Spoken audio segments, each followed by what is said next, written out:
Yeah. Let me ask you this though before I get off here. So, what's your where do you think the standings are going to be in the 24 season? I know we have spring ball to go through and we have another portal session to go through, but where do you got the rankings for the Big Ten? Yeah. Who's going to be in the Big Ten championship? Early prediction, and then what are your top 4 programs? Yes, Ranking. definitely an early prediction because I'm the guy that even 2 days before the season is saying, you know what, I'm still thinking about it. We'll release our picks. I would hate to be obvious. I do think Ohio State and Oregon are probably the 2 best teams. Although I think people are really shortchanging Michigan out there as some kind of 8-4, 9-3 team for sure. And I don't think that there is an obvious loss on the schedule. There's not one. There's nobody that Michigan could not beat on this schedule. I know it's a difficult schedule. I know Texas comes to town early, and the quarterback situation has to be figured out. But beyond that, of course, they lose great players and a ton of production. Yeah. I think USC is the biggest wild card in the conference. Like I could see them elevating. Yeah, but can they get their defense together, Mark? I don't know. They hired a really good defensive coordinator from UCLA, DeAnton Lynn, and he brought Eric Henderson with him from the NFL to coach the D-line, and he's much accomplished. So I think they've made some strides, at least at the coaching level, to shore up the defense. Right, and they do have the talent. They get all the top, kids in Cali. So, Oregon's schedule looks pretty easy. I was actually debating an Oregon fan last night. I went through their schedule. It looks pretty easy. I think Michigan. I told John this. We're a quarterback, wide receiver, and corner away from being a very dangerous team next year. And I expect those positions to be filled in the portal. Wide receiver, corner, and what? Quarterback. So quarter and corner, because we don't have a number 2. I fully expect them to grab another corner, even though we have the guys I mentioned like Jair Hill and DJ Waller. Michigan just seems to want the competition at those positions, and I fully expect them to go after those 3 positions the hardest in the portal. Although I've also heard from an insider that they're going to look at a linebacker because. And I didn't mention this, but the duo of Houseman and Barnum, they're gonna be dogs. Like Barnum we got him from Maryland. Yep. He was Pro Football Focus's number 1 linebacker last year, and Ernest Houseman was the number 1 transfer from Nebraska, linebacker recruit from Nebraska. So should be pretty steady on the defensive side. But I think those three positions in the portal, we fill those, we're going to be a problem. Yeah. I believe Houseman was the Big Ten Defensive Rookie of the year before. And I found it interesting that he would go to Michigan and sit. Not that he sat the whole season, but obviously he played behind 2 excellent linebackers. But he made that choice, and here it is wide open for him to take over now. Right. Yeah, those 2 guys may turn out to be just as good as Colson and Barrett. Yeah. Yeah, they're both athletic as hell, so I'm excited to see what they do. To answer your question, I'll go, man, I hate to be chalk. I'll make this one statement. Think about this, TJ, going forward. Mm-hmm.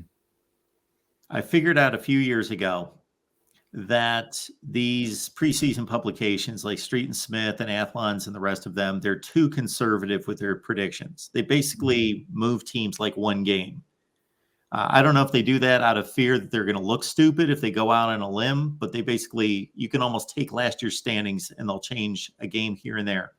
And I thought, is that true? Does college football stay that much the same every year? And we're talking like 6-7 years ago, I'm asking myself this question. So I started going through the standings every year and I thought 3 games sounds like a interesting barometer.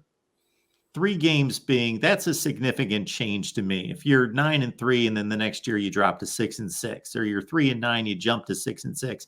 So I just kind of arbitrarily made 3 games a barometer of how many teams make that kind of a movement from year to year. And I counted it. I went through every season for like the last 5 years, went through every season. And out of what was about 65 teams, and obviously there have been added in the Big 12, now 70 teams in the Power 5. And I ask this question to college football fans all the time. How many teams do you think changed that significantly from one season to the next. They always say like 8, 6, 9. No, it was 25 last year. A So 3-game change difference. had at least 3-game change. Just look at the Big Ten, like 5 teams in the Big Ten. Who thought Northwestern was going to go 7-5? Right. They were 1-11 the year before. Right. Again, 5 teams in the Big Ten last year. So I don't know who they are, but it's almost like clockwork that 5 or 6 teams in the Big Ten are going to. Yeah. Well, I think you're going to see an even greater variance now because you got all the portal, right? Yeah. You got teams adding that talent and losing that talent, so you're going to see those fluctuations. So I say that to say we all, or most of us, tend to be very conservative and think, okay, well, it's going to be Ohio State, Michigan, Oregon. And it probably will be at the top. I think most of that change happens with the middle teams. The elites kind of stay the same. So they don't change too much. I think Washington's an obvious pick for this year. They're not going to go 9-3 or less for them. So they'll drop. Yeah. But I tend to put, I'm wrestling with your question, Oregon and Michigan in the 2 spot behind Ohio State and the other one at 3. And I trust Penn State a little bit more just because I know they lost a ton on defense. Their defense was so ridiculous last year athletically, and they lost a lot, but they do bring back guys like Abdul Carter and Dennis Denai Sutton and those guys.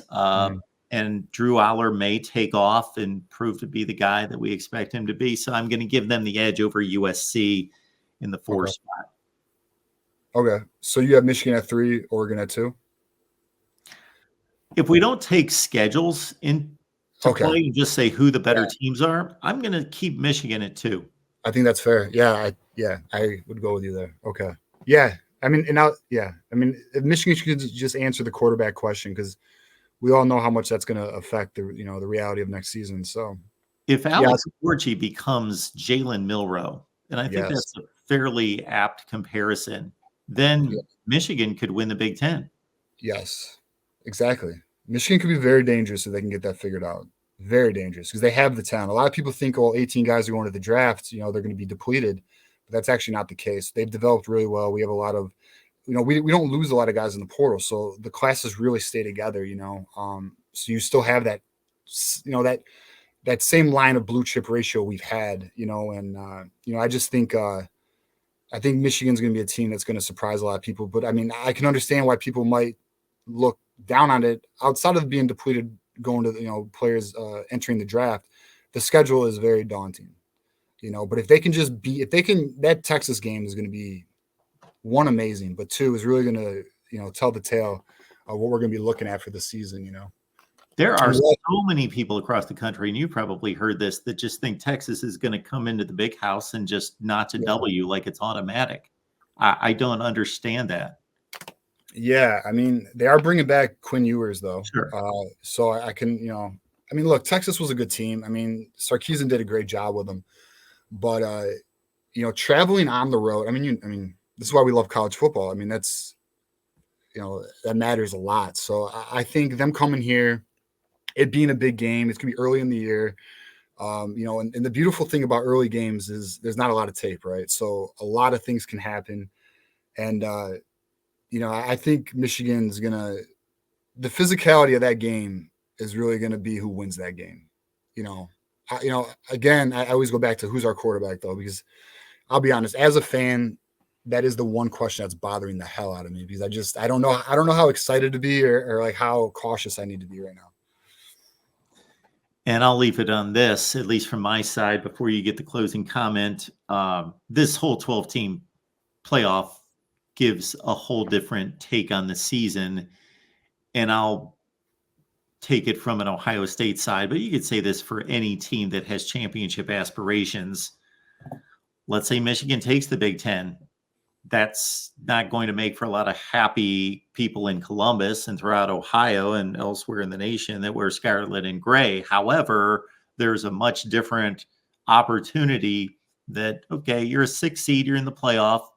There's your opportunity to take off. And of course, Ohio State already gave us a glimpse of that 2 years ago in the playoff against Georgia, that okay, this is what's possible when you give a team an opportunity. And this is going to happen for a lot of teams that don't win the conference going forward.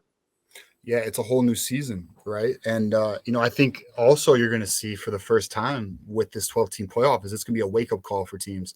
Teams are going to lose that game where they lose maybe that top 4 seed, that bye, but it's also going to wake teams up. And you know how that goes with professional sports. That might be just the loss they needed to become a real, to get everything right on path. So, I'm so excited for the 12-team playoff. I don't like that they're already talking about expanding it to 14. I think that's insane because we haven't even done 12 yet. But yeah, it's people are like, oh, we're going to lose value in the regular season games. I don't think that's true because people are going to want home field advantage. It's like the NFL, right? And I just got a taste of that this year with the Lions because we're finally good. But like every week was like, it was like a playoff game. It was intense as hell. And you're going to see that with college football. I don't think there's going to be too much loss, And, a lot of people want to knock, oh, well, what if Ohio State and Michigan play again in the playoffs? Yeah, what if they do? That's going to be the most intense game ever. It's going to be amazing. We're all going to love it. So I don't think it's going to lose the rivalry is going to lose anything if that happens. Absolutely. Yeah. All right.